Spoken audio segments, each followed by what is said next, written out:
Apple released their new HomePod this week, and apart from the early reviews indicating that it maybe sounds a little bit better than the old one and costs a little bit less, it's essentially the same product that it was before. I wanted to make a video this week on why I don't think you should waste your money. You have to understand, I'm coming at this from the angle of being someone who automatically has an urge to buy every new product Apple launches. I'm a huge Apple fan. I'm fully embedded in the Apple ecosystem. I've got an iPhone, an iPad Pro, AirPods Pro, Apple Watch. But when it comes to smart home audio, I still don't think Apple's nailed it. They're getting better. The release of the HomePod Mini was a step in the right direction, and that's done really well. It's priced competitively and puts out great sound for how much it costs. So I think they're getting there, but they're entering a space here where other companies already really completely dominate. I'm thinking the likes of Sonos, which is my smart home audio solution of choice, but also Amazon.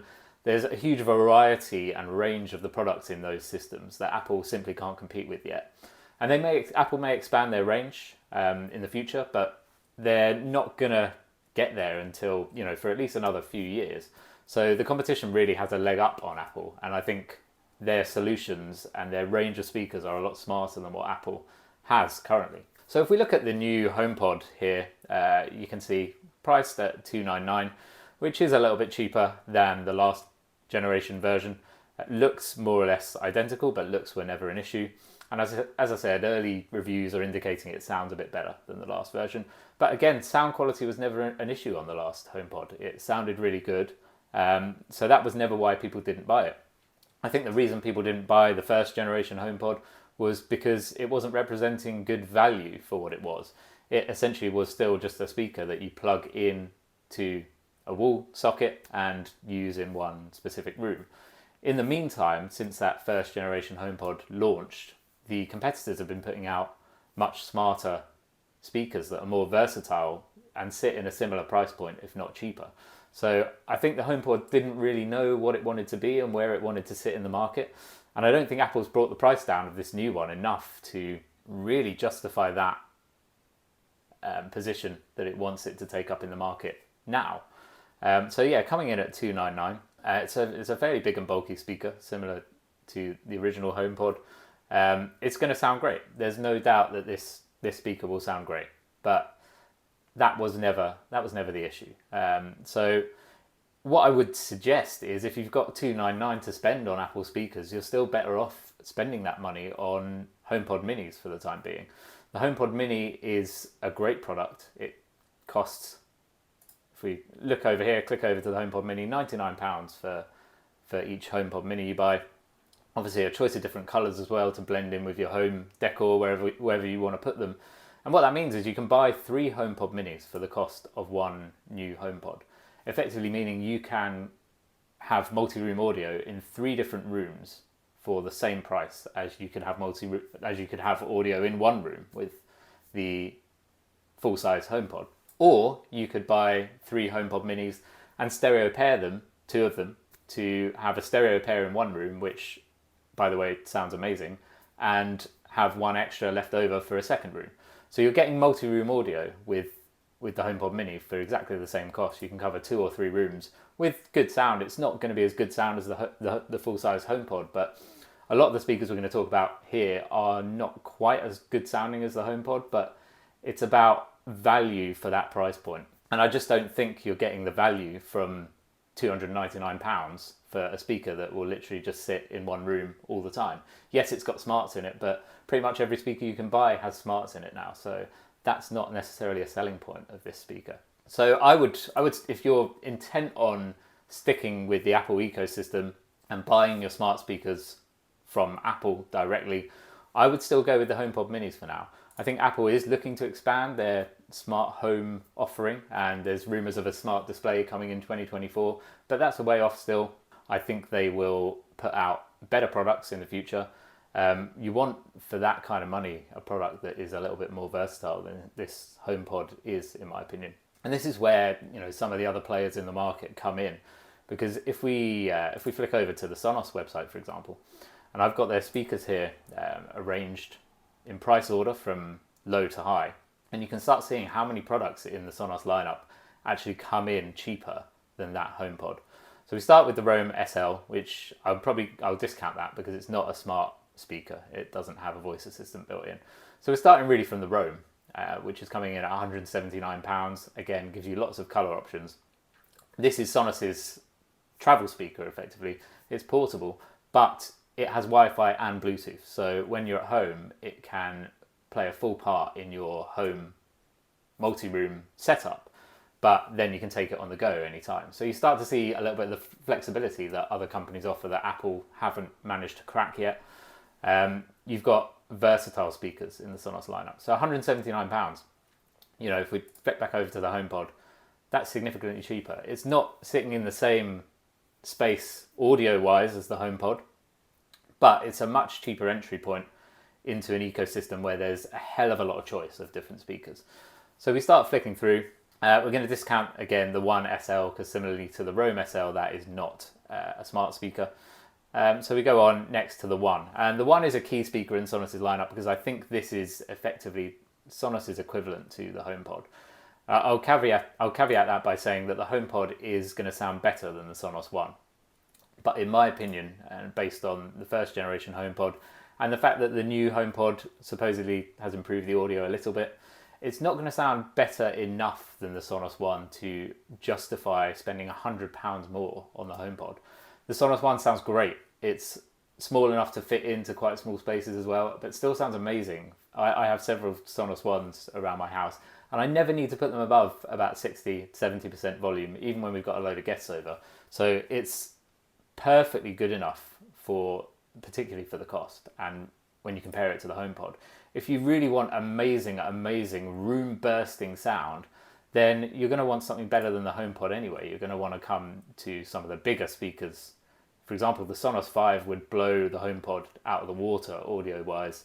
Yes, that is more expensive, but if you really care about big audio in one particular room in your house, then other systems have you covered for that as well and are going to take you further than the HomePod will. If we flick back up to the Sonos One here, that is an amazingly versatile speaker. It's priced cheaply enough that you can probably buy a couple of them. And as you'll see here, Sonos often gives a discount if you buy a 2-room set. So again, you need to think about multi-room when you're talking about buying smart speakers now. That's a huge part of the equation. What is the point of having a smart assistant that's only available in one room of your house? That's not very smart. And if you're buying that full-sized HomePod, then you really either have to buy a load more of those if you really care about that huge sound, or you're going to have to combine that with HomePod minis, which do sound great, but they are very limited. There's nothing in between those two speakers in Apple's lineup at the moment. They're your only choices. But only £78 more to get a 2-room set of Sonos Ones. So £20 discount from Sonos when you buy both. So you can get one HomePod to cover one room for $299. And it sounds a little bit better than the Sonos One, but not much. Or you can cover 2 rooms, or build a stereo pair of 2 Sonos Ones, which are going to be way better than the HomePod. I think a stereo pair of almost anything is better than a single speaker. So that 2-room set from Sonos, £78 more, £79 more than the new HomePod. For me, that is way better value for money. You're covering 2 rooms, or you get a stereo pair. So that's key. And again, they do a similar thing with the Sonos Roam. These won't compete audio-wise, as I said, with the HomePod, but you can take them anywhere. And that's the key. The HomePod, for its price point, is fixed in one location, whereas some of the competitors have now speakers that can come on the go with you as well and cover more aspects of your life. So coming down here further in the Sonos lineup, we've mentioned the Sonos 5, which is their kind of really high-end speaker. And yes, you know, that's going to cost you $499 versus $299 for the HomePod. So a couple of £100 more, but that is going to blow the HomePod out of the water completely. If you really care about having a massive speaker because you've got a huge room you want to fill, the Sonos 5 is one of the best speakers on the market, full stop, for smart home audio. The interesting one here, I think, is the Move, because this, similarly to the Sonos Roam, has Bluetooth and Wi-Fi. So it's completely wireless. It has a dock that it can sit on when it's in the house and form part of your multi-room setup, but then can go anywhere with you. So it's great for garden parties. You can just carry it out to the garden. There's nothing in Apple's lineup that's like that. Again, the Move is more expensive than the HomePod at $399. So you're paying £100 more for that. But the Move is I I think, going to sound a little bit better than the HomePod, and B, you've got the convenience of being able to take it anywhere. So that's where I'm kind of going with this, is that I still feel like Apple's new HomePod is priced too high to be just a speaker that sits in one room plugged in. And you look at some of the competitors and they've got so many options as well. With Sonos, you can buy all kinds of different sets of speakers, normally with some kind of discount associated. So you can see how many things you can get in that Sonos lineup for either cheaper than the new HomePod or for just a little bit more, but you get a whole lot more. And then we come over to, that's only Sonos' speakers. We come over now to some of their soundbar range, which if you're buying a HomePod, you're probably buying it to go in the main room in your house. So that'll be either the living room or, if you've got an open plan downstairs area, it'll, living room, kitchen, diner type area, it'll probably live in there. But then you're probably still going to either need to buy yourself a second HomePod so it can form proper TV speakers, or otherwise an additional soundbar for your TV, because most TVs don't sound very good without a soundbar. So you've got to factor in the cost of the HomePod plus the cost of a soundbar. Whereas with Sonos, you can buy soundbars that form part of your Sonos system, and they have 3 different soundbars available. So they've got the Ray, which is their cheapest soundbar, which as you'll see comes in at $279, which is cheaper than the HomePod, but you're getting a soundbar and a multi-room speaker as well, all in one. And the sound of that is going to be roughly equivalent to what you get from the HomePod as well. You can go a little bit more expensive and you can get the Beam Gen 2, which has Dolby Atmos built in, so that's an additional benefit. Yes, that's about £150 more expensive than the HomePod, but you're getting a Dolby Atmos soundbar as well, all for the same cost, all built in to that $449. You're not having to buy 2 separate speakers, which are going to come, if you've got a HomePod and a separate Dolby Atmos soundbar, how much is that going to cost you? A lot more than $449. And again, as you've seen before, there's all kinds of sets as well here that you can buy. So you can see how many speakers there are cheaper in the Sonos lineup, or roughly equivalent to the HomePod, but pretty much all of them offer additional features over and above what the HomePod can do.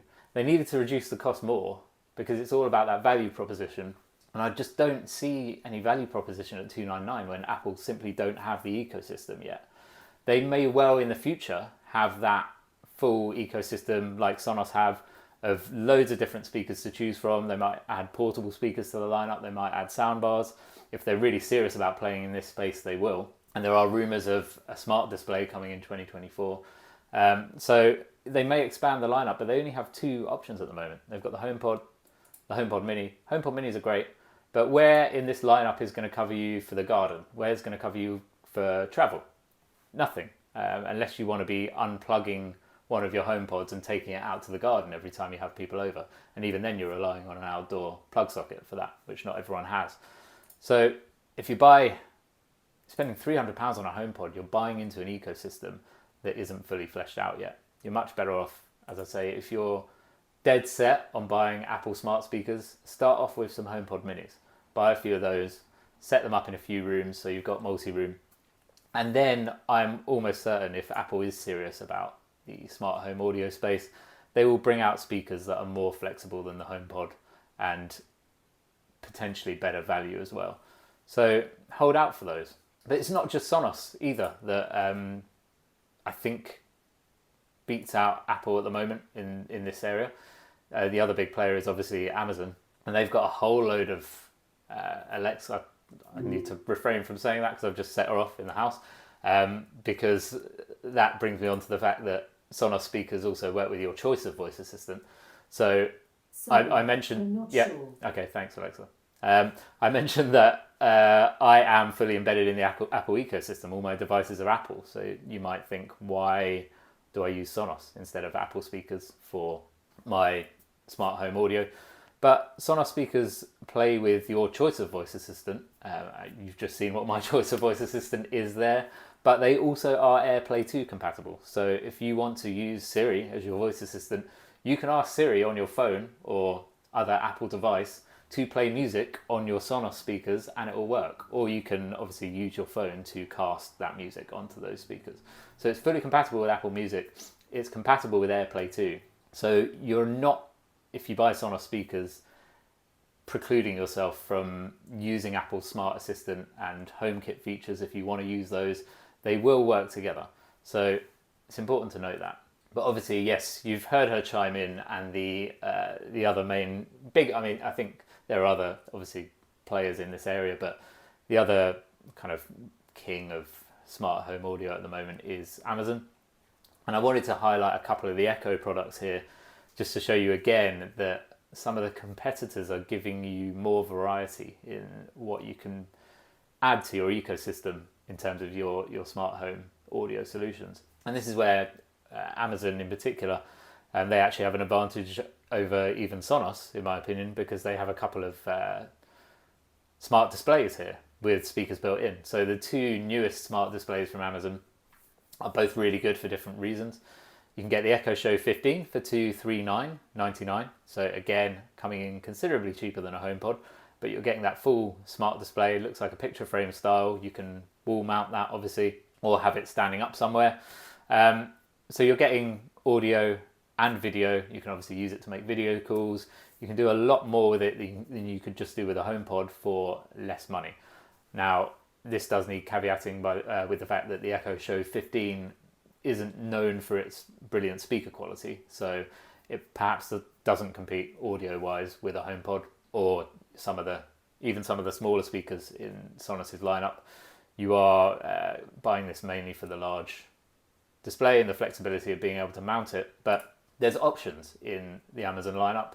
So we've also got the Echo Show here, available with an Amazon Smart Plug for $264.98. So again, £30 cheaper than the Apple HomePod, and this one actually does have a great speaker built in. Probably comparable to the HomePod speaker, maybe a little bit less full sounding, but it's playing in that same ballpark. And again, you get a big smart display along with that speaker. This one's great for video calls because the smart display has the ability to follow you around the room. So again, think about having the HomePod there for $299 in the corner of that kitchen scene, or you can have a speaker that sounds great, at least comparable to the HomePod sound, but has a smart display built in to help you with recipes, video calling your family and friends, a whole host of other things that it can do that you can't do on the HomePod. So I guess what I'm saying here is, before you kind of pull the trigger, as I have a tendency to do, and just dive in and buy this new HomePod because it's an exciting new product from Apple, maybe slightly less exciting than some new products from Apple because it looks identical to one that failed before. But just think about what's out there. If you're in the Apple ecosystem like me, it may be that Echo speakers aren't right for you, although with the Matter smart home standard that's now slowly but surely being implemented and rolled out across the market, it's enabling different smart devices to talk to each other a lot better. So as that expands, then Amazon speakers might still be an option for iOS users. But as I say, my choice is Sonos at the moment because it is AirPlay 2 compatible, but also compatible with other smart assistants from Amazon and Google. And just, I think the versatility in this speaker range cannot be beaten. It's got everything. There's also rumours of Sonos launching their own pair of headphones in the near future, wireless headphones. So this system is expanding all the time. Sonos has been the king for a long time. They practically invented multi-room audio, and now almost all their speakers have smarts built in as well. So this would be my personal choice of where you should go over and above the HomePod. But if you want to start with Apple, get yourself a few HomePod minis. Just start small because Apple will improve. I don't think the HomePod is the be-all and end-all. I don't think we've seen the last from Apple in terms of smart home audio solutions. And I just think the HomePod kind of sits in a weird, awkward place in the market where it's too expensive to, for people to buy instead of something like the Sonos One. But it's not offering quite good enough sound to compete with something like the Sonos 5 here, or even potentially the Sonos Move, and it's not flexible enough to compete with those. So that would be my recommendation, but maybe I'll be proved wrong. Maybe the HomePod will be a success with that slight price reduction. We shall see. Time will tell. I still think it's quite a niche product, but just wanted to offer my thoughts on that today. If you like the video, please give it a like and subscribe to the channel for more similar content. If you want to see anything else, please let me know in the comments down below what you'd like to see. Any reviews, news you want me to cover, give me a shout. I will do my best to cover it. Thank you and see you on the next one.